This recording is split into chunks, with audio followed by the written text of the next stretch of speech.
Welcome to Optimal Insights, your weekly source for timely market analysis and expert commentary from Optimal Blue. I'm your host, Jim Glennon, Vice President of Hedging and Trading Client Services at Optimal Blue. Our clients and industry partners have long relied on Optimal Blue for trusted insights and commentary, and these podcasts are an evolution of our commitment to keeping the industry informed.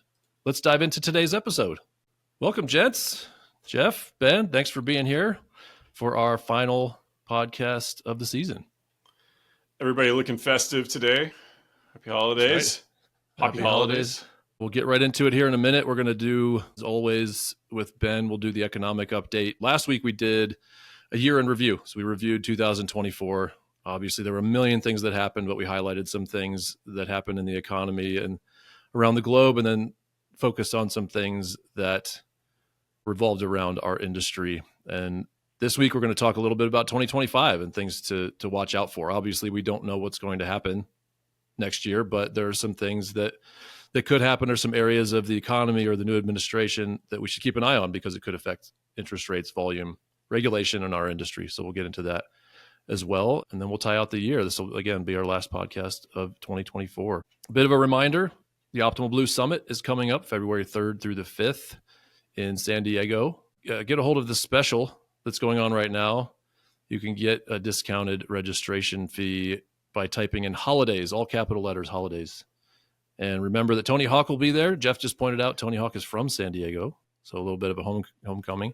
Yeah, I probably have some fun anecdotes about growing up in San Diego since we'll be there. Yeah. So please join us. All right, let's check in with Ben, see what happened last week in economic news. All right, Ben, so obviously big announcement last week was the Fed announcement. A lot to unpack there, right?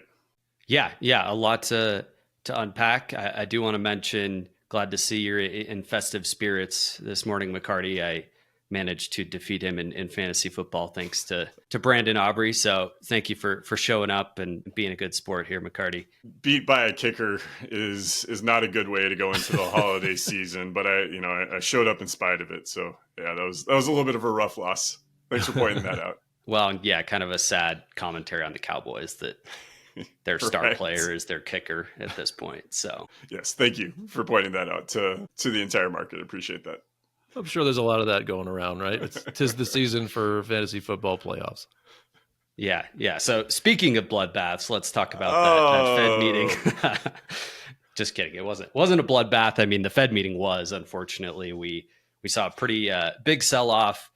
The high-level outcome, 25 basis point cut, widely expected, no surprises there. It was really the dot plot for year-end 2025 showing only 2 cuts, down from 4 cuts previously, and then 2026 also only showing 2 cuts. So a pretty sharp upward revision to where the Fed sees the Fed funds rate ending next year as well as the year after. So definitely some hawkish news there. Their forecast for PCE inflation, also not good news. Both those forecasts were raised substantially higher. So again, kind of just a bad news all around. And then Powell got to his press conference basically indicating they're willing to be very patient with rate cuts from there. Even a slight acknowledgement that fiscal policy was creating more uncertainty. So definitely some credence to the fact that politics can play a role in kind of the Fed's outlook, but certainly not an explicit acknowledgement of that, but certainly a slight acknowledgement, I guess you could call it. But as explicit as they're going to get, really, right? Exactly. Yeah, I'm kind of surprised he even said that much. I think everyone knows, that's in the back of their mind, but certainly, yeah, interesting to see that come out of Powell's mouth. Yeah, I mean, the mortgage market didn't like it, right? We saw rates go up on mortgages. The OBMMI hit a level it hasn't seen since the summer. So we almost hit 6.9, and volume dropped significantly. That could be a little bit of seasonality just with the holiday being this week, but we really saw last week rates up and volume down. But average at 6.9, there's a lot of mortgages being originated in the 7s, which, we obviously all were really hoping we would be out of, but we're, well into a lot of volume being originated with a 7 handle, which is just not great to see. Mm-hmm. Right. And we did get a little good news with the actual PCE reading for November. That was below expectations, both on the headline and core component. So that was good news. I think we tried to rally a little bit off that. Retail sales also came out, grew at 0.7%. So a little bit higher, but digging a little deeper, there was actually some good news in there that if you exclude autos and gas, it was only up 0.2%, whereas the expectation for that was 0.4%. So some good news there. Yeah, just not a great spot for mortgages right now, or bonds in general, just kind of in sell-off mode. The trend has not been our friend, but as we all know, we're only one Fed meeting or a few economic data releases away from that entire narrative changing. Right. I guess to walk back the negative, talk just a little bit. We are still in a range, right? We're not fully trending up in rates. Certainly not trending down like we all optimistically hoped we would be doing at this point. Yeah, well, in segment 3, we'll get into just how wrong we've been on rate projections and what some of the expectations are for 2025. We've been talking a little bit about that 4.5 level on the 10-year. Unfortunately, we have breached that. We're not massively above it. I think we're kind of right around 4.55 on the 10-year, but we did break through that level. So if you're a believer in technical analysis, which a lot of folks out there are, and I guess if a lot of people on Wall Street and mortgage traders believe in it, or just treasury traders in general, then it definitely becomes real if enough people are trading off of it. So we did break through that. Hopefully the carnage is somewhat contained there, and maybe we could slip back below, but definitely some signs of a little bit of a breakout if you're paying attention to those sorts of things. Yeah, it's a psychological thing with a lot of folks, right? People will say you break 4.5, you end up at 5 on the 10-year, and that would be, that'd be pretty bad for mortgage rates. That would be easily another 0.5 to 5/8 up in rate. But again, it's if you believe in technical analysis and believe that we're going to sell off pretty hard from here in the bond markets. And then we did have another interesting thing about some of the Fed talk, the Fed announcement, was we had various dissenting opinions, right? We had a dissenting opinion in the Fed vote, but then some talk later in the week as well. You want to comment on that, Ben? Sure, yeah. I believe Beth Hammack was the only FOMC voter to actually not want to cut rates at all. So that was kind of interesting to see some dissent there. But then, yeah, some dovish speak later in the week. Waller believes monetary policy still is restrictive, and Powell agreed with him essentially in his comments after the meeting. And they're not thinking it's creating undesirable weakness in the labor market. Still kind of humming along in the labor market, but we'll have to see how that continues to evolve. I mean, that's the debate, right? We've been struggling with all year is people are saying that by definition, by math, the policy right now is restrictive, but GDP is good, unemployment's good, inflation is still running above 2%. Like there's very few arguments to drop rates any more aggressively than the Fed already has, and maybe to argue that rates should go down anymore at all. Exactly. Right. I think as long as the labor market continues to hold up, they kind of have a green light to at least be very patient. So definitely something to keep an eye on heading into 2025 is, do we get that rollover in non-farm payrolls or unemployment claims, those weekly readings, do they start to continually rise? And so that'll be a key thing to watch. Yeah, so short term, looking through the end of the year, and I guess really looking up until the next monthly employment readings. Anything else big out there in terms of announcements?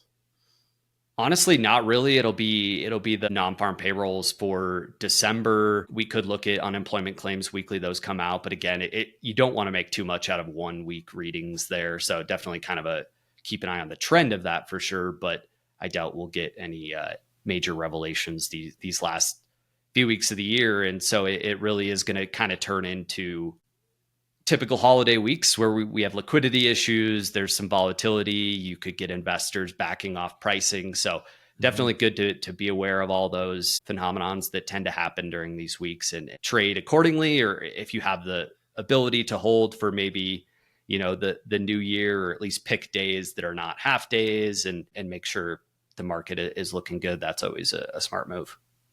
Yeah, great advice. Yeah, whether you're an originator or a trader, you're going to run into some of those dynamics, right? Like you said, investors may be backing off the rate sheet pricing, just being a little bit more conservative because of a lack of liquidity in the market. And again, lack of liquidity in the market, you got to be careful as you're trading, right? Especially early in the morning, later in the days on some of these half market days, all those different times, things get a little sketchy. So just be careful on how you're trading. Make sure you're really watching things. Okay, let's get into some more of the 2025 preview items. Like, what should we be worried about or thinking about as we go into the new year? As we said, nobody knows, obviously, what's going to happen in 2025, but certainly some areas where we should be focusing if we are in the mortgage industry or we're just interested in mortgage trading, interested in rates, for whether we're originators or traders or even just folks that are watching the mortgage industry. The Fed is a big one. Ben just talked about the Fed, and we are expecting for now the Fed to pause for a bit in their rate moves, which is, again, was expected for quite a bit here, but they've been more explicit about their patience there. So right now, I think expectations are for maybe 2 cuts in all of 2025, which would be relatively easing into a less restrictive policy. But also, as we've talked about, we're a couple data points away from that changing, or we're one international incident away from expectations there changing. So we should always be watching the dot plot, always watching the futures, always listening into what the Fed is thinking, because that's going to affect mortgage rates. All these things that we're going to talk about here, I think, somehow directly or indirectly affect interest rates on mortgages. And as we said last week, we've been wrong as an industry all year long, this year again, and also were last year in 2023 on where mortgage rates would go, to the point where very recently projections have become a lot more flat.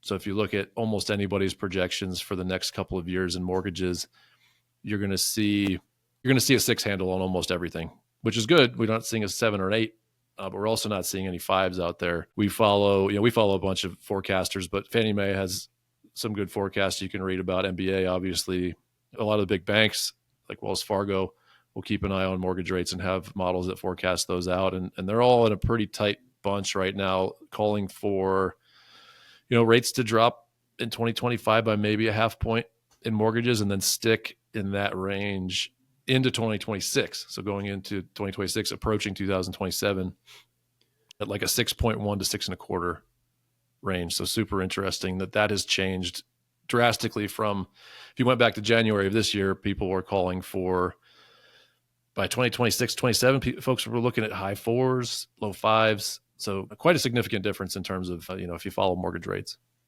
But maybe that makes sense. I mean, maybe this actually is what a true soft landing looks like, right? We've never achieved, a true soft landing in our economy, and there's going to be ups and downs. It wouldn't be a drastic drop in rates. So I think it kind of fits in with what we're seeing in the broader economy. Of course, kind of everything in the broader economy does trickle down to mortgages. So yeah, it's the higher for longer narrative was out there the whole time we were calling for lower rates. So one side of that had to win. It does seem like higher for longer is the narrative for now. So what about, there's a ton of other stuff, but it feels like overarching a lot of what we're going to be talking about next year is going to have a lot to do with the new administration, right? There's a lot of still what ifs out there. There's a lot of questions. There's the tariff discussion we had a couple of weeks ago and what that might mean for the economy.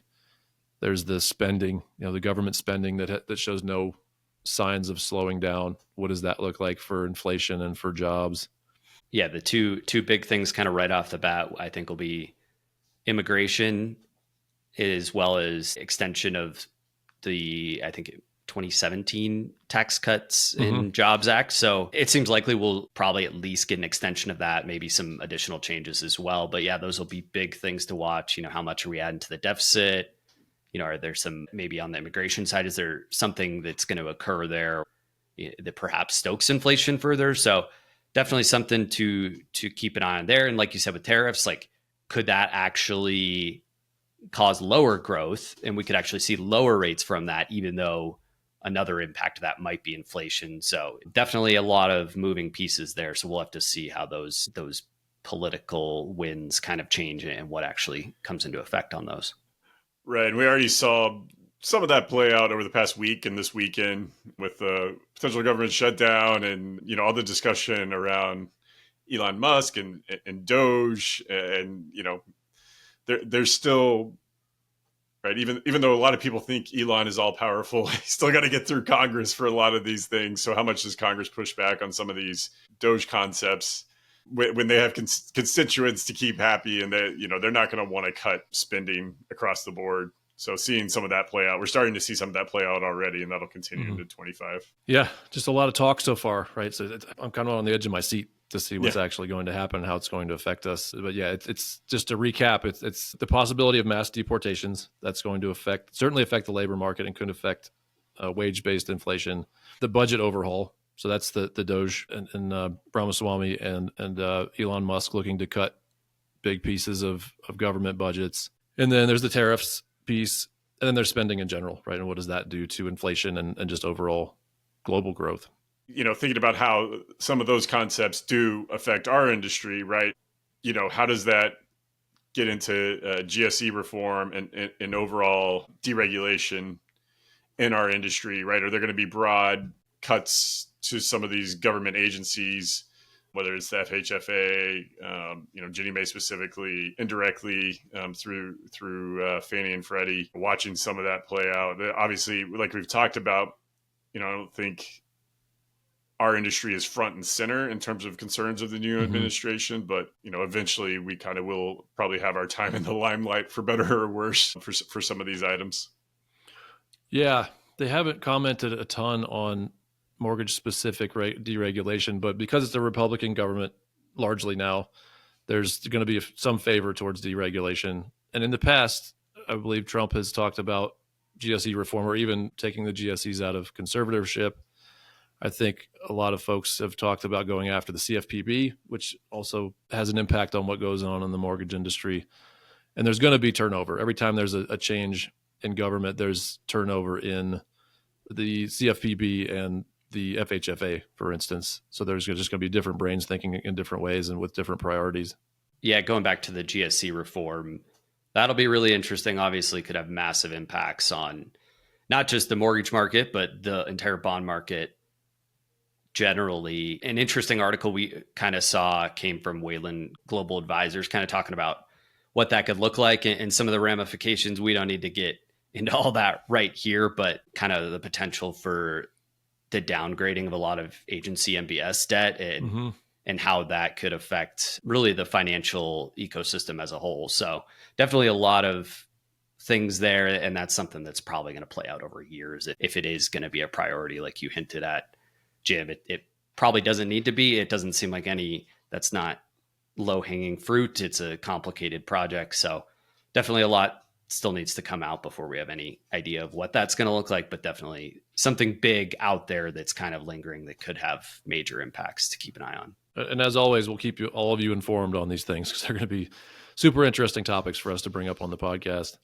Yeah, a few more things that come to mind, seeing some of the goals from Fannie and Freddie for 2025, still heavily focused on home affordability, serving, underserved markets, low-income borrowers, all those types of items in a Republican-controlled government. Do some of those start to take a back seat, or do those still have enough momentum and support where we still see that throughout the industry? So we'll be watching those closely as well. Right. And outside of the GSEs and other regulated entities that are governed by federal government, there's also just regulation in general that directly or indirectly affects mortgages, right? I mean, there's Basel III that's been out there forever, but it's possible that gets deprioritized. But not that it's been a top priority for the government over the past 8 years, but it does seem like there's a possibility that gets deprioritized or gets changed. There's possible other areas where there could be reforms that would bring bank demand back to MBS. I think that's something we've all been cheering for the last couple of years, and was hindered a little bit when Silicon Bank went under and a Signature Bank. But we've been waiting for more demand from banks, which could come from some loosening of capital restrictions for banks. Right. Yeah, there's definitely some potential for banks to get back in, and they are somewhat of a price sensitive buyer, meaning, they're not like the Fed who's just going to buy a certain amount regardless of price and essentially, really help to keep MBS prices high. They are somewhat sensitive to that. But again, with spreads still relatively high compared to treasuries, I think, banks are primed to step back in, less balance sheet regulation. a steeper yield curve where banks, every time the Fed cuts rates, they're probably cutting their deposit rates too. So they can probably see a little more room to add some MBS on their balance sheet and perhaps pick up some of that spread where longer term yields are finally a little bit higher than shorter term yields. It's still not an objectively steep yield curve, but definitely some dynamics shaping up to make that hopefully a good prospect in 2025. Yeah, and the prepay story has changed too, right? A lot of banks last year would have said one reason the spread between treasuries and mortgages is so high is the prepayment risk, because everyone was expecting rates to drop over the next couple of years, and therefore mortgage borrowers would refi and pay off those bonds. But now that we're expecting rates to be above 6 for the next 3 years, there could be a bit more of an incentive to pay for that extra yield that you're getting between like a 4.5 treasury and a 5.5 to 6.5 MBS. What are some other trends that we expect to continue or show themselves in 2025? I mean, the recapture play is certainly still out there, even though we don't expect rates to plummet. We don't expect it. It is certainly something that could happen, but we expect rates to get down into the low sixes, which still leaves a ton of mortgages out there to be refinanced. So we saw, some investors, some servicers really get aggressive over the past year and a half and buying up the market of the 6+ interest rate loans. So there's going to be some definite scratching and clawing to try to refinance some of those loans next year, whether it's just a straight up rate and term, or also, like we've talked about, there's a ton of there's 18 trillion, I think, in equity out there at this point in homes, which is a record. So we expect a lot of cash out refis to happen in 2025. Right. This ambiguity that we've had in the market for a long time is going to play out in a variety of different ways, right? How many borrowers or people waiting to borrow, right? Waiting to be first-time home buyers, waiting to move. Are they going to continue to wait for rates to drop, or going to finally give up and bite the bullet and move to another home, upgrade to another home, or buy their first home, right? How's that going to play out? Yeah, I was just going to say that's kind of one way to look at these higher rates is the longer we stay at 7%, that's just more potential refi volume when we eventually get to 6%. And obviously a lot of IMBs and maybe even some bank lenders as well. Like, these times are tough. We're still not in a great spot. So you kind of still just got to do what you got to do to survive. But there is potential for hope on the horizon. And yeah, still we'll get refis eventually. Yeah, it might not be 4% rates or anything like that. But yeah, even if you could pick up with the way loan sizes have moved, it's even less of a rate incentive necessary for you to want or for it to make sense to refi. So some things to keep in mind that, maybe we're just building the next refi boom, and it's just going to take a little time here and it'll come eventually. Yep. And even a small percentage improvement in volume is going to help. We've talked about that going into 2025. We're a little bit better off this year than last year, and most mortgage businesses are profitable as of second quarter of this year. So going into next year, if we saw a 10 to 15% increase in volume, which doesn't seem outlandish between a bit of refis and just purchase activity continuing to trudge along, we could have a really good year, even if rates stay kind of where they're at today. The other thing, Ben touched on it, the flat yield curve. When do we see start to see a steepening in the yield curve? I think that really is kind of one of those key indicators of when we start getting out of some of this ambiguity. That's going to be one. Obviously, we always watch. We'll continue to watch. When will there be a turning point in kind of the rate structure overall? And so, as always, watch that yield curve. Watch that 2-year, 10-year Treasury spread as an indication for what's going on in the broader market. Good call. Yeah, it's going to take more cooperation from the Fed, probably. We would hope that longer term rates don't go up to tilt that yield curve further. Yeah, one last little thing to note that I think is worth keeping an eye on is the changes in how credit scores are going to be looked at. FICO 10T, you might have heard some things about that already. Might be hearing about it from investors, from lenders. So we'll see more on that next year. That's starting to heat up a little bit. Yeah, that's an interesting one. I think there's a few other alternatives out there. I think it's just a good indication of like maturing market with more innovation. How do we look more granularly? We've talked about looking more granularly at prepay stories. How do we look more granularly at borrower profiles, kind of updating our assumptions about the risks of borrowers, the risks of the underlying asset here.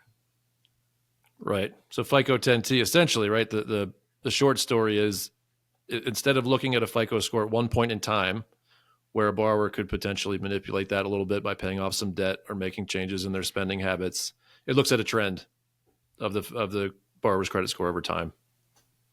So look for that to be, I think, implemented in 2025 fully. Yep. And as always, be ready for the unexpected. I feel like in any market, it's always when things seem like they're going to be flat for a long time, like projections for interest rates right now are. That's when something happens, whether it's geopolitical or some cracks in the economy or jobs outlook starts to deteriorate. Like, there's always something lurking out there. So obviously we all want to be paying attention to that. And that's when you'll want to listen in with us, as always, to help you navigate through those things. All right. Thought it might be kind of fun to close out with our favorite Christmas movie. Maybe give listeners out there some ideas of some movies maybe they haven't seen yet. Let's start with Ben. And we didn't discuss this beforehand, by the way, so it's a surprise to all of us. But Ben, what's your favorite Christmas movie? I think I got to go with How the Grinch Stole Christmas, the Jim Carrey version. All right. Yeah, kind of a classic. I think I saw this weekend that apparently Jim Carrey, it took him like, each time he got that outfit on, it took him like 5 hours in makeup or something, just something insane. So I believe it. But yeah, definitely a family-friendly option. Yeah, just always a classic. All right, good. Jeff? Mine's A Christmas Story, the classic. It's, always on. I feel like always on in my house in my childhood, and it's just it's the sounds and visuals of Christmas for me, and it's just a nice, silly, lighthearted movie. Always gets me in the spirit. So yeah, man, you can watch it for 24 hours on TBS. Yep, definitely happens in our house too. Yep, that's a classic. So I'll go with one that's not for children. I'll say that at the onset. So Jenny and I, every Christmas Eve, we watch a movie called The Night Before. It's Seth Rogen and Anthony Mackie and Joseph Gordon-Levitt in it. It's become a classic for us to watch. Again, not for children, but if you like a good comedy, if you were a teenager in the 90s especially, there's some throwback jokes in it that you would appreciate. And as Jeff has pointed out, there's just a classic performance by Michael Shannon, if you're a fan of his. He's not one of the main characters, but he kind of becomes one of the critical characters in the middle and towards the end of the movies. Yeah, it's got a great cast. It really is. It holds up well. Watched it once, and then the past couple of years, I've started watching it more and more again around this time of year. It's really good. Yes, it's a pretty wild adventure. It's basically about these three guys getting back together that were childhood friends, and they have quite an adventure on Christmas Eve in New York City. Check it out. All right, gang, let's wrap it up. All right.